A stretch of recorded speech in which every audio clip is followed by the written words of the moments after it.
Hey, this is Mark, and in this tutorial I'm going to show you how to set up your POP3 to your Gmail account. For the purposes of the training, I've just set up a dummy Gmail account, and I've also set up a dummy POP3 account.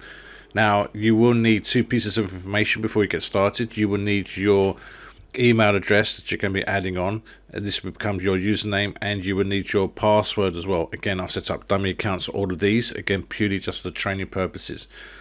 So to get started, we're going to click on settings over here and then click on see all settings.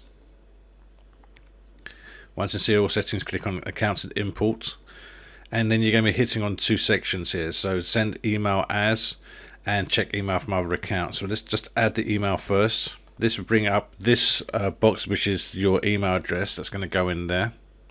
Okay, and then click on next, just next again. Then it's going to ask for your username and password. Your username will be your email address, and the password is obviously the password that was provided to you by your hosting company. The POP server is normally mail dot then the domain name, so just leave that normally populates throughout anyway, and then just click label incoming messages, because this will set up a nice little segment over here where it bring up a nice little label for your inbox for your incoming messages. And then just click on add account.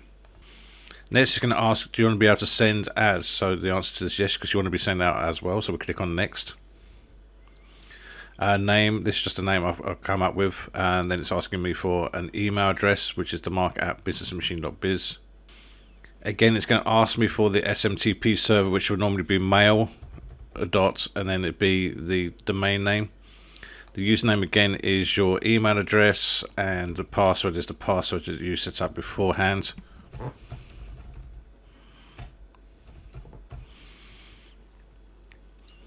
And then click the secure connection uses TLS. We'll just leave it at that, and then simply click on add account.